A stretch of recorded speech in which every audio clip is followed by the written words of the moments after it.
na baptizer, sa Grego ay baptizo, na ang ibig sabihin ay to make well. Sa ibang kaliwa, sa ibang meaning niya, that we are fully wet.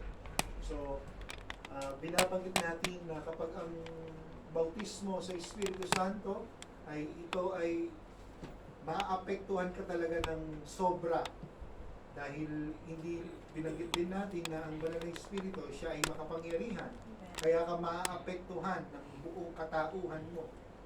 Kaya yung dati mong yung hindi mo kaya nagagawa mo. Kaya nga meron tayong paliwanag doon na yung mga mananampalataya empower believers beyond the natural. Yung aklat ng mga gawa, yun po yung natural abilities, yun yung nakita natin sa Book of Acts. At kung titignan natin yung aklat ng Lumang Tipan, may mga pinatnubayan ng Espiritu na hindi naman talaga nila kaya, pero dahil sinamahan ng banal na Espiritu, nakayanan nila. So, yun yung baptized with the Holy Ghost. At nabanggit din natin about doon sa apoy. Bakit apoy yung binabanggit, hindi para hatulan yung mga mananampalataya? Kasi sinabi doon sa there's no condemnation with yun, lahat ng mga kay Kristo wala nang paghatol. Kung titingnan natin yun yung mga pinapatnubahin ng banal na Espiritu. So, yung apoy, ginagamit siya para sa ating mga mananampalataya para sunugin yung mga ugali natin hindi kaaya-aya sa paningin ng Diyos. Tandaan natin, iniligtal tayo ni Pedro sa isang ginto na pinadadaan sa apoy upang yung mga dumi ng ating buhay talagang mawala. Kaya nga apoy, yun yung inano niya, at inalimbawa din natin yung ilustrasyon na hindi siya sinabing kandila, kasi pag hinipan yung kandila madaling mamatay, pero kapag yung espiritu ay yung mananampalataya na inaapuyan ng espiritu, hipan mo yan, kumakalap. So yun po ang mga napag-aralan natin. Kaya sabi doon ay kinakailangan tayo ay mabautismuhan sa Espiritu Santo, at yan ang isa sa panalangin ko na lahat tayo, kasi lahat ng mga mananampalataya ay pangako yun para sa atin na tayo ay mabautismuhan sa Espiritu Santo. So ngayon, pagpatuloy natin about doon sa coming King, basahin na natin yung talata. Basahin na natin yung Acts chapter 1, verse 11. Gaya ng dati, lahat tayo ay magbasa. May mga talata po akong inihanda dito na babasahin natin. Bago natin ipaliwanag ng mabilisan po yan, titingnan muna po natin yung pagiging mga talata sa Biblia na nagpapatunay na si Jesus ay hari. Pero dyan, basahin na muna natin yung coming King, Sister Marica, chapter 1, verse 11, Sister Julie, Revelation chapter 19, verses 11 to 16. Yes. Sister Julie. Acts 1:11, tingnan natin yan. Sa aklat po ng mga gawa sa chapter 1 verse 11, ganito po ang sinasabi. Revelation 19:11-16. At nagsabi, kayong mga taga Galilea, bakit nakatayo pa kayo rito at nakatingala sa langit? Si Jesus na inyong nakita na dinala pa itaas ay babalik dito sa mundo. At kung paano siya pumaitaas, ganyan din ang kanyang pagbalik. Okay, kung paano siya pumataas, ganoon din ang kanyang pagbalik. Take note doon, ha? Tapos Revelation 19:11 to 16. Sabi ko dyan, pagkatapos nakita kong nabuksan ng langit at may puting kabayo na nakatayo roon. Ang nakasakay ay tinatawag na tapat at totoo, sapagkat matuwid siyang humatod at makidigma. Parang nanglilingas na apoy ang mga mata niya at marami ang mga korona sa ulo niya. May nakasulat na pangalan sa kanya na siya lang ang nakakaalam kung ano ang kahulugan. Ang suot niyang damit ay inilubog sa dugo at ang tawag sa kanya ay salita ng Diyos. Okay.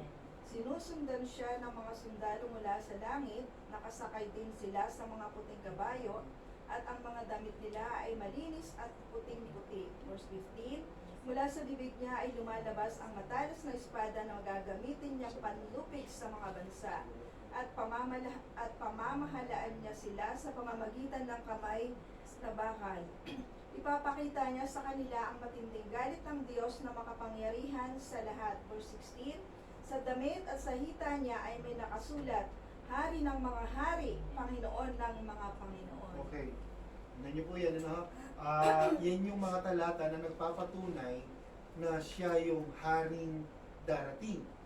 Pero pag sinabing haring darating, alam natin na dumating na siya bilang hari ng panahon ng, kaya yung may mga propesiya sa kanya, sa ibang mga talata, at yun ang pag-uusapan muna natin bago natin idiin yan.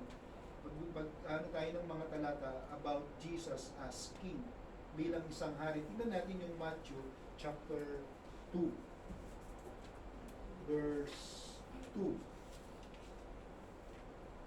Sister Lisa, Matthew 2:2 po. Totoo po yun, 2:2.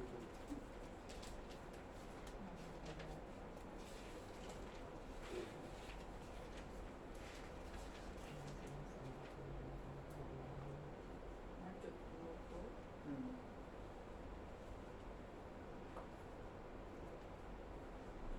Matthew 2, sabi dito, nagtanong-tanong sila na saan ang pinanganak na hari ng mga Hudyo.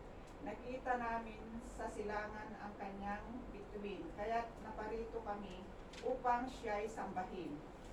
Okay. Yan na po yan. Ito yung, pag tingnan nyo po, ito po yung tinatawag nating wise men.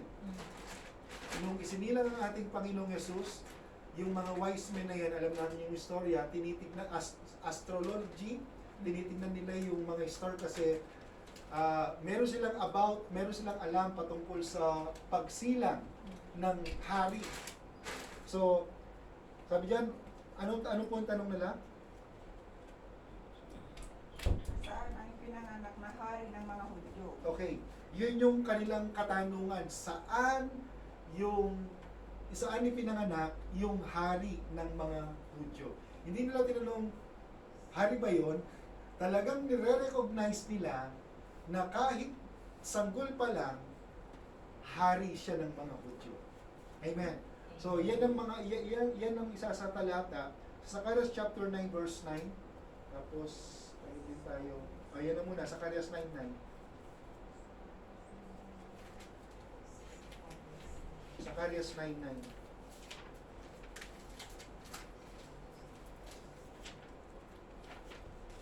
Maliwanag po doon, no? Hindi nila tinatanong na if the king was born. Sabi, where? Kasi pag sinabing if parang questionable yun sa kanila. Ang tanong nila kung saan.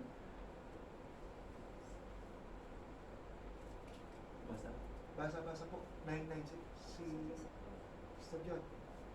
Sabi po dito, sinabi ng Panginoon, sumigaw kayo sa kagalakan, kayong mga mamamayan ng Zion, ang lungsod ng Jerusalem, dahil ang inyong hari ay darating. Siya'y matuwid at mapagtagumpay. Siya'y mapagpakumbaba at darating na nakasakay sa bisirong asno. Okay. Alam niyo po ba yung prophecy niyan nang natupad sa panahon ng ating Panginoong Yesus? Nung siya ay pumasok saan? Sa Jerusalem. At ang sabi ng mga di ba sinaway pa niya, yung sinaway pa ng mga Pariseo, yung mga nagsasabing, ano sabi doon? Purihin ang pangalan ng Panginoon. So, tingnan natin yon sa aklat ng Mateo yun. Pagpasok sa nakasulat ko. Tingnan niyo po. Mateo chapter, mga last chapter po yan.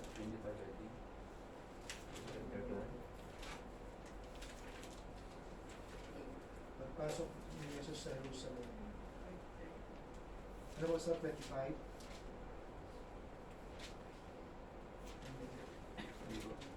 Matthew.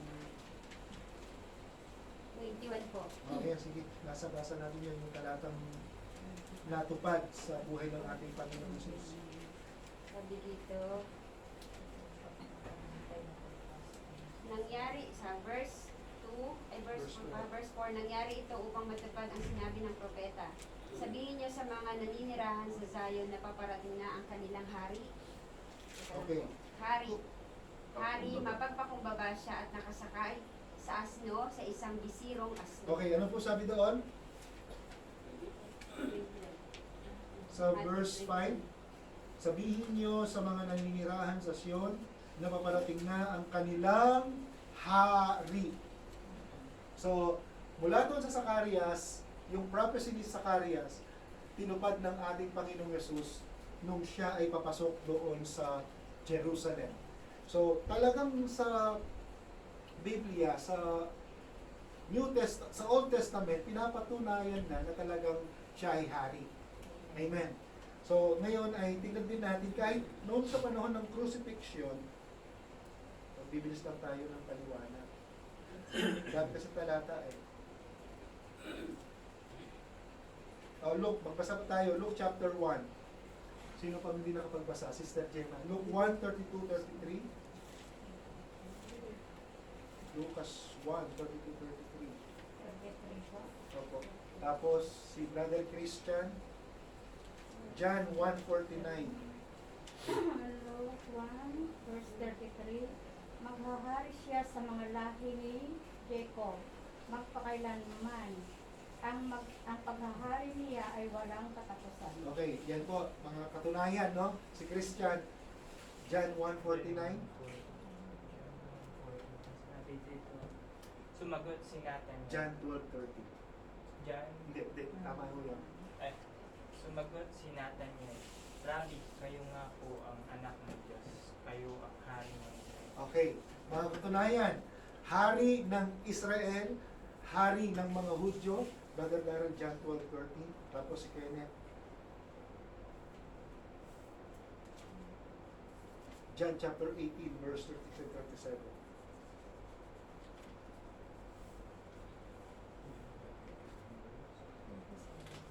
John 12:34. Okay.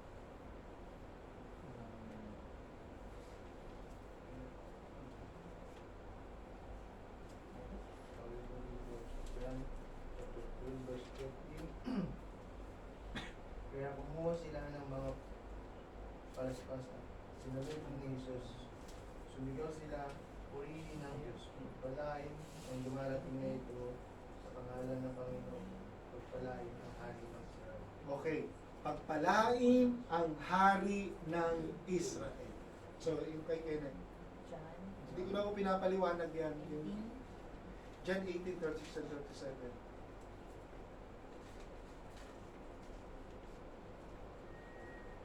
Pero yung mga tao noon, tandaan natin, political king ang iniisip nila. Kasi nga, bakit po? Sila ay nasa sakop ng Roman Empire. Political king ang iniisip nila dyan. Sige. Tama ang sinabi mo na isa kang hari, at ang dahilan kung bakit ako'y pinanganak at naparito sa mundo ay upang ipahayag ang katotohanan. At ang lahat ng gustong makaalam ng katotohanan ay nakikinig sa akin. Okay. Sinong kausap niya? Si Pilato. Tama ang sabi doon. Kasi tinatanong, ikaw ba yung hari? So talagang meron silang expectation. At ngayon, tingnan naman natin yung either in crucifixion, nabanggit din siya ay hari. Sino nakakatanda nun?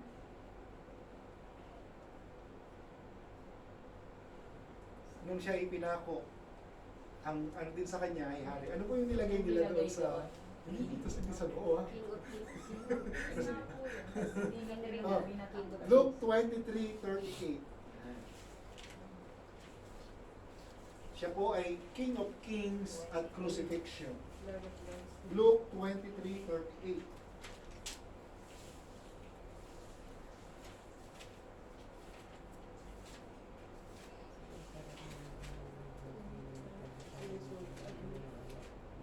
May karagdo sa hari ng mga Hudyo.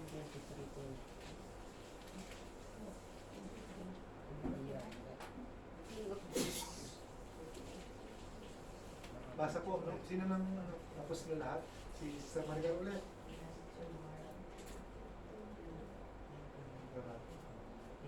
Luke 23:38.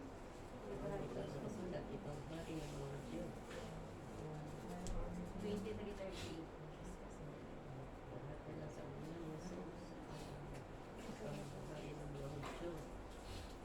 Parang wala yata ang kagalatan ng mga. 22:38. 23. Sinabi ng po ang sabi? May karatula sa ulunan ni Jesus at ganito ang nakasulat. Ito ang hari ng mga Hudyo. Okay. Ano daw po?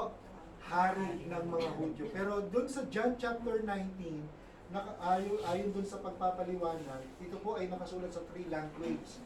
About sa Hebrew, sa Latin at saka sa Greek. At ang paliwanag doon at yung sinisimbolize noon, yung pagiging hari ng Panginoon ay for all the people. Hindi lang siya kinikilala na hari ng isang nation, ng Israel, kundi para sa lahat ng tao. Even in crucifixion, yun yung sinasabi dyan. Sabi niyo, walang pasok. 1 hour lang pasok po. So, yun po ang isa. Hindi nagbasura. Kahit sa crucifixion ay ipinapakita na siya ay hari. Matthew 27:29. Ano kung palit? Lakas ng hangin.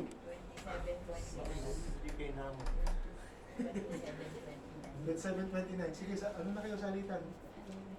27:29 ng Mateo. 7:29. Yan na lang muna tapos Ephesians tayo ulit. Gumawa sila ng ng tinig na ipinatong sa kanya at ipinahawak ang tungkod ng kanyang kanang kamay bilang sentro niya. Okay. Kung titignan po natin, karamihan yung corona, ano yun, sinisimbolize ng pagiging hari. Kaya lang, yun yung parang sa kasalanan ginagawa niya. Ano yung iniisip kasi ng mga tao, ayan yung kinikilalang hari, pero dahil nga, ang iniisip nila, di ba, maraming mga nagsasabing siya ay yung mga Pariseo, yung mga Eskriba, sinasabi nila kaya siya nagpapalay sa masamang espiritu dahil sa kapangyarihan ni Satanas. So, not to twist, ang iniisip nila, makasalanan itong taong ito, kaya koronang tinig. Pero yung corona, alam natin, para yan sa hari. So, sa epistles, sa aklat po ng mga epistles naman, mga katunayan na nagbabanggit siya ay hari. 1 Timothy chapter 6, verse 14 and 15. First Timothy na po. Chapter 6, verse 14 and 15.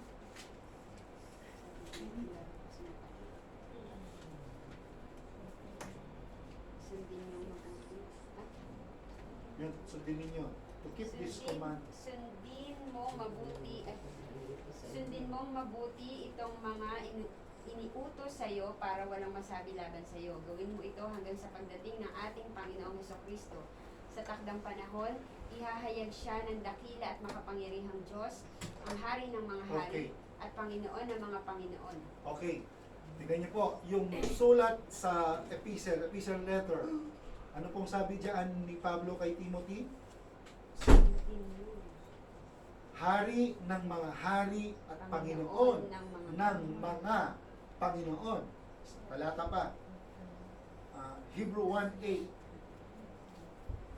Hebrew 1:8. Tama na yan. Tama na yung paliwanag mo natin. Masyadong maraming talata. Ngunit ito naman. Dalawa na lang. Hebrew 1:8. Ano nakakita? Sige, isa.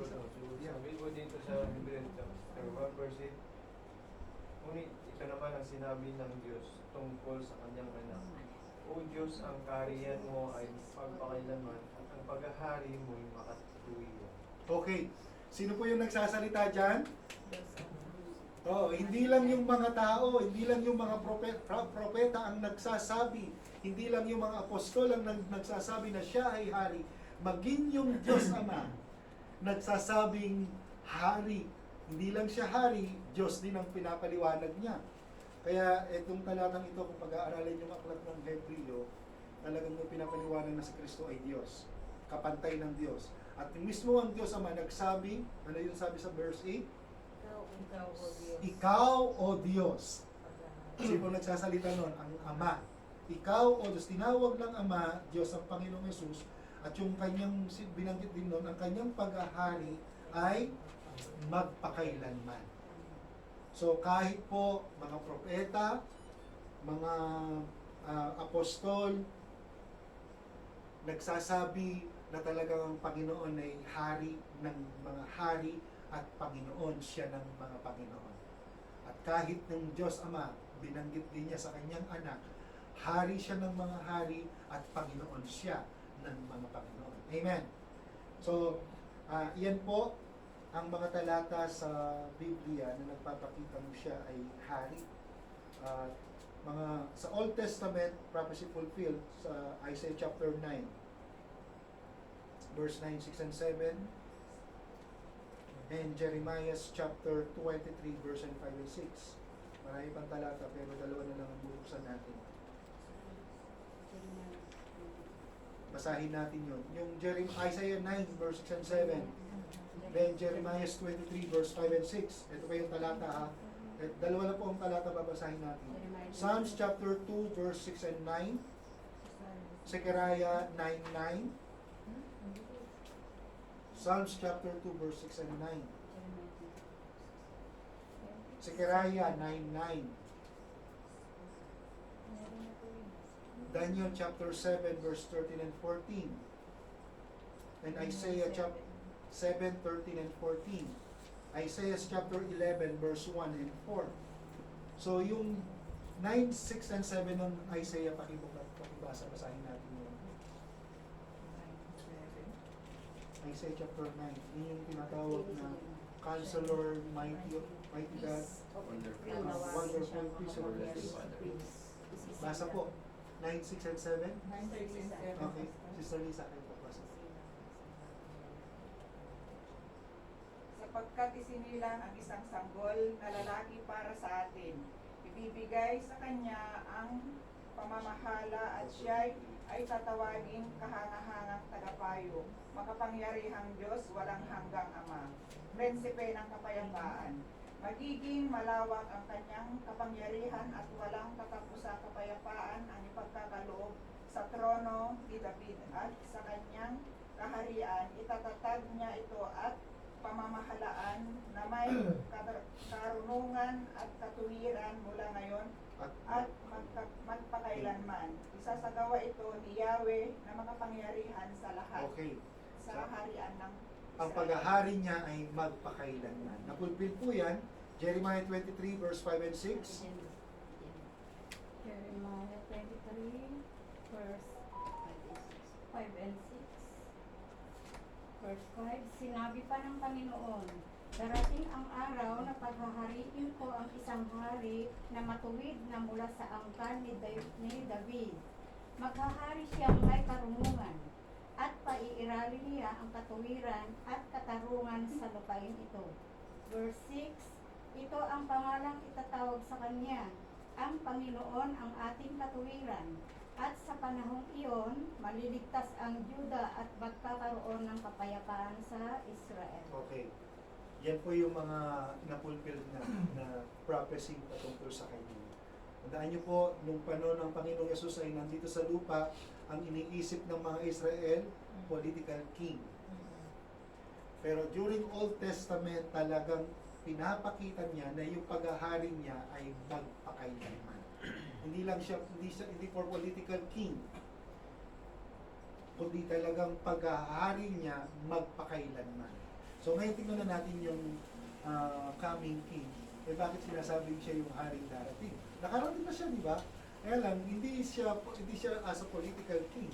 Basahin natin yung Revelation chapter 19, verse 11 to 16. Pero yung Acts chapter 1, alam natin na ipaliwanag na natin yan. Sabi ng mga anghel, bakit kayo nakatingala mga taga Galilea? Si Jesus na nakita niyong umakyat ay ganun din yung kanyang pagbaba. So, yung pag-akyat niya, paano nila nakita yon? Hindi ko masyadong mailarawan. Nung una nakikita nila, siguro nakaka-amaze yun. Sino hindi may amaze na inaakyat na wala namang nakatali, talagang wala namang balon sa ibabaw para hawakan, yung talagang ma-amaze ka na lumulutang sa ere. Para si John. Lumulutang. Pero paakyat yon, hindi pababa. So nung nakikita nila, kaya lang, nung bandang muli nawala na kasi nga, hindi naman siya mananatiling nakalutang. So, kung paano daw po siya bumaba ay umakyat ay ganoon din yung kanyang pagbaba. So, iniisip natin to minsan ang pagbabalik ng Panginoon na sa coming King, hindi po yun yung panahon ng rapture. Kasi sa 1 Corinthians, binabanggit yan, makikita. Kaya ang makakakita lang kasi ng mga believers. Tama? Yung mga pag-raptured, ang makakakita lang sa Panginoon, yung mga ligtas. Hindi yan makikita ng mga unbelievers. Ang makakakita lang yan ay yung mga, makakarinig lang yan yung mga taong ligtas. Kasi kung marinig nila yung trumpeta, aba, pwede silang magsisi eh. Tayo lang po makakarinig nun. Nakakakita nun. Sa Revelation chapter 19, tignan natin yan. Yun yung binabanggit dyan, yung pagbabalik ng Panginoon. Sakay sa puting. Ninyo sa Old Testament, ang pagsasakay ng kabayo ay pagpapakita. Yung, meron silang mga kulay ng kabayo eh. Revelation. Basahin po natin yung ulit, 19. Yan tayo. Basahin po 11:16. 11:16. Ito po sinasabi, pagkatapos nakita ko na buksan ng langit at may puting kabayo na nakatayo roon. Ang nakasakay ay tinatawag na tapat at totoo sapagkat matuwid siyang humatol at makipagdigma. Parang nagniningas na apoy ang mga mata niya at marami ang mga korona niya sa ulo. May nakasulat na pangalan sa kanya na siya lang ang nakakaalam kung ano ang kahulugan. Ang suot niyang damit ay inilubog sa dugo at ang tawag sa kanya ay salita ng Diyos. Sinusundan siya ng mga sundalo mula sa langit, nakasakay din sila sa mga puting kabayo at ang mga damit nila ay malinis at puting-puti. Mula sa bibig niya ay lumalabas ang matalas na espada na gagamitin niyang panlubig sa mga bansa. At pamamahalaan niya sila sa pamamagitan ng kamay na bakal. Papakita niya sa kanilang matinding galit ng Diyos na makapangyarihan sa lahat. Sa damit at sa hita niya ay may nakasulat, Hari ng mga hari at Panginoon ng mga Panginoon. Okay. Yan po yung pinapaliwanag ng talatang yan, yung Biblia, na yung kanyang pagbabalik ay marami na rin siyang mga kasamang mga anghel. Ginabanggit din dyan, alam ko kasabay din tayo dyan, kasi yung kanyang pagbabalik sa King of Kings, papakita sa lahat na talagang siya yung hari ng mga hari at Panginoon ng mga Panginoon. Kaya nga nakakalungkot isipin yung mga mananampalataya na tumalikod, makikita nila na talagang totoo pala. Alam naman natin na talagang totoo ang Panginoon, siya yung hari ng mga hari. Kaya lang, kasaklap-saklap sa kanila yon, na yung pagliligtas ng yung iniligtas ng Panginoon makikita nila. Napakalawak kung pagpapaliwanag ng aklat ng Revelation, kasi minsan sasabihin nyo, ang dami niyang mga korona. So kung iniliteral mo yun, saan nilalagay yung mga korona patong-patong? Sinisimbolize lang po yun na talagang siya'y hari ng mga hari. Kaya huwag po natin gagawing cartoon yung aklat ng Revelation. Mayroon siyang sinisimbolize doon. Hindi po pwedeng daming mga ulo, daming patong-patong na corona. Pinapaliwanag nila, sinisimbolize lang talaga. Marami siyang corona, ibig sabihin doon, siya'y hari ng mga hari. Amen. Iyon yung mga paliwanag po doon. So, ang pagbabalik po ng Panginoon, kasama na niya yung mga anghel. Ipapakita na siya ay talagang hari ng mga hari. Dahil po sa rapture, tayo ang makakakita noon. Tayo ang makakarinig ng mga trompeta.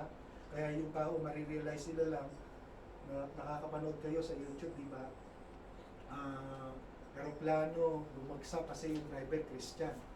Magkakaroon lang ng bali-balita at unang-unang palatandaan na marirealize ng mga tao na maiiwan yung kanilang mga anak na sanggol, mga bata na wala. So kaya, ang daming kaguluhan during rapture ngayon. Pero tayo, change body, kita na natin, makikita na natin ang Panginoon, sasalubong tayo doon sa himpapawid. So tayo po ang makakarinig ng tinig ng anghel. Tama ba? Tinig ng anghel. Basahin nga natin yun, baka magkakamali ako. 1 Corinthians. Napapaliwanag naman natin yun. Sige, pero basahin na natin yun.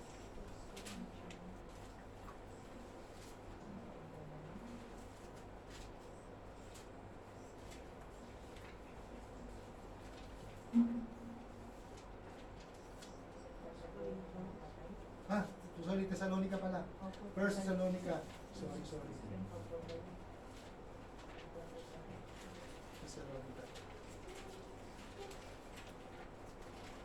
Chapter 5. Chapter 4.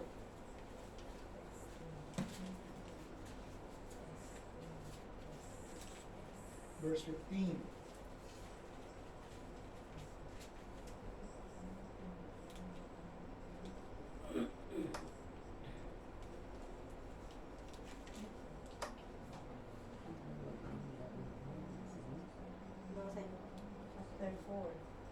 Chapter 4 ng unang Thessalonica, verses 15 hanggang sa mga sumusunod.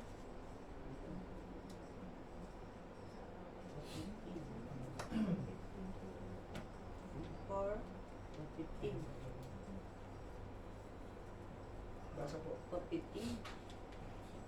Unang Thessalonica, chapter 15 to 17.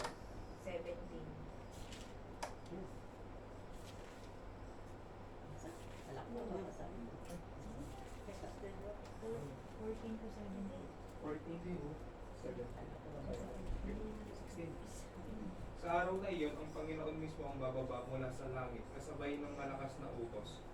Maririnig ang patawag ng punong anghel at ang pagtunog ng trumpeta ng Diyos. Ang mga mamamatay na sumasampalataya kay Kristo ang unang bubuhayin. Pagkatapos, ang mga buhay pa sa atin sa araw na iyon ay kasama nilang dadalhin sa mga ulap para salubungin ang Panginoon sa ipapawid. At makakasama na natin ang Panginoon magpakailan. Okay. Ito po, isang kisap mata po yan. Kaya paano makikita ng lahat? Tayo po ang makakakita niyan. Sa isang kisap mata, binanggit ba yun? In a twinkle of an eye. In a twinkle of an eye. Paano ba yung twinkle of an eye? Pumikit ka tapos bigla kang dumilat. Ganong kabilis po yun. Isang kurap. In a twinkle of an eye. Ganong kabilis. Sabihin natin, paano mangyayari yun? Papalitan yung aming ano? Makapangyarihan ng Diyos. Huwag natin i-question yung kanyang kakayanan pagdating sa yung kanyang kakayanan na baguhin yung ating katawan. So, sabi diyan, tayong mga buhay pa, pagbalik ng Panginoon. Sino po ang kinakausap ni Pablo? Mga mananampalataya. Mga mananampalataya yan. Tayong mga buhay pa, pagbalik ng Panginoon ay hindi mauna sa mga namatay na. Sa mga araw na yon, yun yung rapture, na babalik siya hindi para maging hari, para kuhanin yung mga mananampalataya. Sa mga araw na yon, ang Panginoon mismo ang bababa mula sa langit kasabay ng malakas na utos. Maririnig ang pagtawag ng punong anghel. Mapapakinggan po natin yon. At yung tunog ng trumpeta, sa lumang tipan palaging may pagsalabanan, mayroong iba't ibang uri ng tunog na mapapakinggan kayo. Meron silang tunog na pagtatagumpay, tunog na pagtawag ng babala. Pag dumarating yung mga kalaban, maraming mga tunog na ginagamit yung mga watchman kapag may dumarating na mga kalaban. So, lahat sa atin, mapapakinggan natin yung tunog ng trumpeta. Kaya meron tayo nababalitaan, minsan napakinggan na daw eh. Sana wala na tayo nun. Narinig na. Pero tayo po, pag narinig talaga ng mga mananampalataya yun, ay yun yung panahon na kasama na natin yung hari ng hari. Yun yung rapture. So, yan po, maririnig ang pagtawag ng punong anghel at ang pagtunog ng trumpeta ng Diyos. Ang mga namatay na sumampalataya kay Kristo ang unang bubuhayin. Sila muna po yung mga unang mga namatay na sumampalataya. Pagkatapos ang mga buhay pa sa atin Sa araw na iyon ay kasama nilang dadalhin sa mga ulap para salubungin ng Panginoon sa himpapawitan. Din nyo, mabilis po yan. Hindi po yung panahon na yung buto nagkaroon ng yung sa aklat ng lumang tipan. Mula sa buto nagkaroon ng litid. Hindi ganun katagal yun. At tuwing Kelopanay, yung mga namatay, may mga katanungan dyan paano daw po yung na tawag nun, sinulog sa apoy, namatay, na tawag nun yung na-cremate. Paano daw yun? Nagkalat-kalat yung nagkalat yung iba dahil may pamahin, pinaano dun sa dagat, yung iba na, yung ibang abo ay dun sa bahay. Paano kaya mangyayari yun? Sa Laurel, Batangas. May mananampalataya yun. Eh, Diyos Tandaan natin, nalikhain langit at lupa sa magitan ng salita niya. Walang bagay na mahirap doon. Walang bagay na mahirap. Pero hindi naman magiging batas sa atin na magpa-cremate tayo. Ayaw ko pala ng Panginoon. Tayo ay, huwag natin pag-usapan yun. Pero pagdating po sa kapangyarihan ng Diyos, walang naway ng Diyos. Kahit na abulan, galing tayo sa labo. All things are possible pagdating sa Diyos. Walang bagay na mahirap. So, ang pagbabalik ng Panginoon, makikita po yung coming King, makikita po ng lahat. Makikita po ng lahat yung pagbabalik niya. Kaya yun ang ating inaantay, pero ang inaantay natin ay rapture, pagbabalik siya kasama niya tayo. Makikita ng lahat na talagang siya ay hari ng mga hari at Panginoon ng mga Panginoon. Dahil muna po tayo. Meron kayong tanong? Sasagutin namin yung tatlo. Tulong na pa-apat. Pastor, ano po mangyayari dun sa mga yung hindi makakarinig ng tunog ng trompeta? Yung sa rapture, Rapture. siyempre magkakaroon, di ba meron tulong ng Biblia, magkakaroon ng tribulation. Yung mga may iwan, talagang makakaranas sila ng paghihirap. Hindi lang paghihirap, matinding paghihirap. Matinding paghihirap. Wala na po. Ayon sa turo ng Biblia, merong kasing talinhaga ang Panginoon dun sa 10 babae. Lalaki. Alam nila, mayroong lalaking kakasal. Ano yung ginawa ng 5? Yung 5 ay matalino, naghanda ng reserva ng langis. Yung 5 ay hindi. So, nung sumigaw yung nandiyan na! May pala sila nakatulog. May may turo dyan sa mga mananampalataya. Dahil yung iba ay hindi nakapaghanda, nahingi sila, hindi, baka hindi naman. So sila, umalis muna, bumili. Kaya lang, dumating na nga, pumasok, sinarado yung pinto, yung 5 na bumili, wala na. Hindi na pinagbuksan. So pagdating ng rapture, yung mga mananampalataya, yung mga naiwanan, papasok sa butas ng karayo, pero mahirapan. Kasi even the elect, sabi nila sa Matthew Totoo. magkakaroon ng paglantanan. So, hindi pa tribulation yun how much pa pag tribulation na, talagang Parang yung tribulation kasi kung babasahin natin yung Revelation, alam niyo nasa kalagitnaan ka ng intersection. Isipin niyo sa sarili mo. Kasi ilang salot yan. Isang salot, sasalpa. Babangga sa lahat yun, may buhay ka pa. May pag-asa pa kaya yun, nasa gitna ka ng intersection, lahat ng mga sasakyan, salot, tatama sa iyo lahat ng yun, kakayanin mo ba? Mabubuhay ka pa. Logic hindi. Pero ganun ang mangyayari kasi talagang napakatindi ng paghihirap na pagdadanasan ng mga taong naiwan. Kaya may binabanggit sa Biblia dahil yung iba na wala nang yung hindi makabili, di ba kinakailangan meron kang chips para may tatak ka, makabili ka. Mahirap na.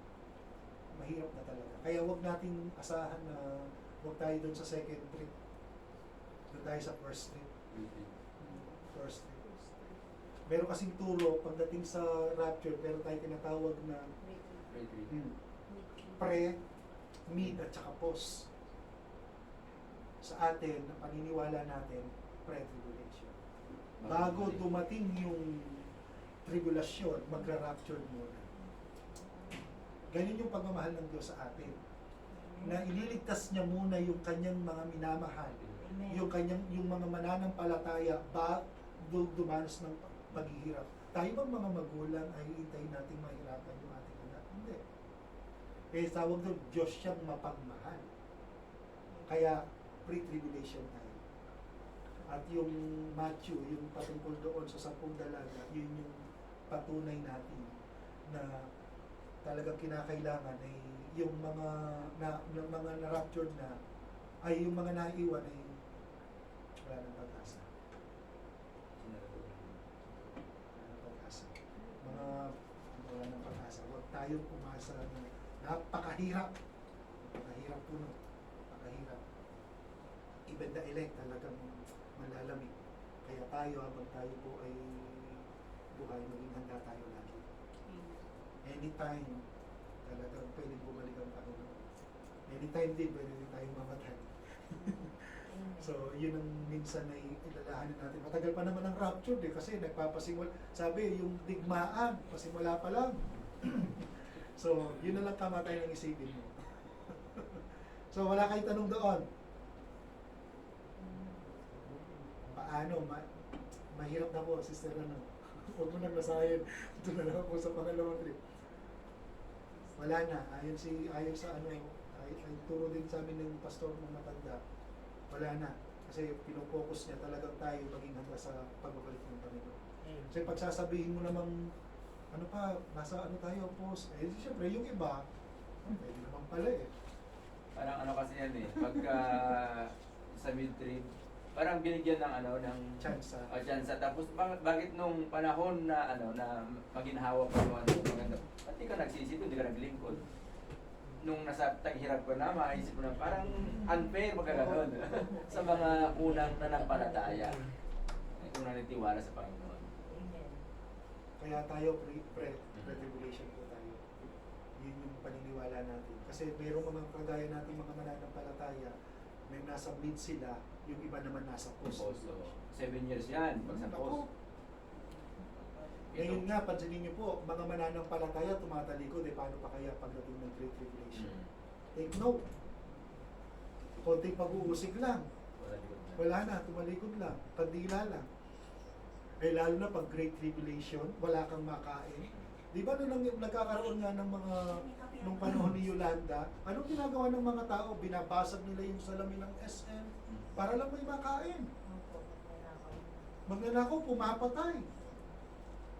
Eh what more pa, pag Great Tribulation, kung pag-aaralan natin yung Revelation, 1/3 ng yung ano, yung sa dagat, mamamatay yung, nako, ano kakainin? May pera ka, wala pang mabili. Sa kagubatan, masusunog. Anong hayop ang pwedeng kainin pa? Magkakaroon ng matinding taggutom. Eh kung tagutom ngayon hindi mo na kaya, huwag mo nang nasahin na kakayanin mo sa Great Tribulation. Totoo. Tama po. Huwag na tayo, tapusin na natin. Dami yan, tribulation na yan. Nasa second class, di ba kayo, Pastor? Eh kasi yung tanong pa dun eh. May tanong pa naman ako sa iyo. Mapiyawan na yung second coming Okay.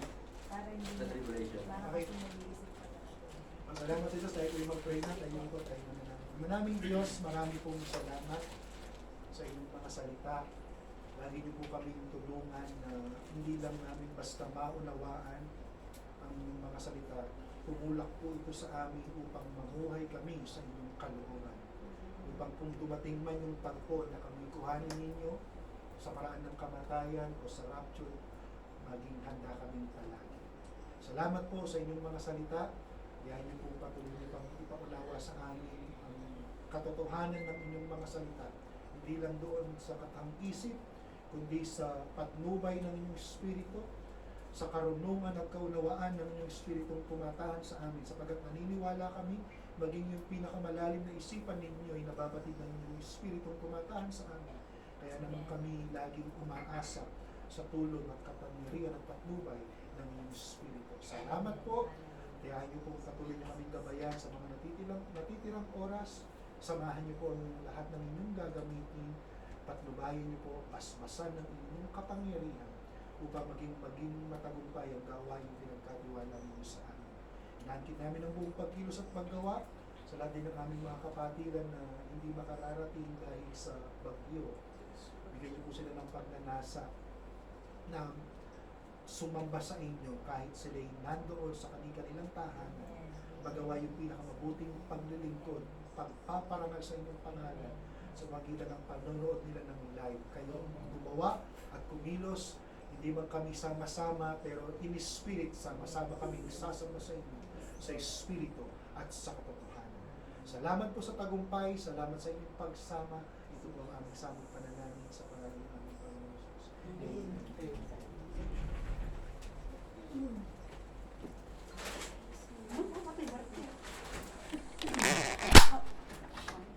Naglakad po kayo.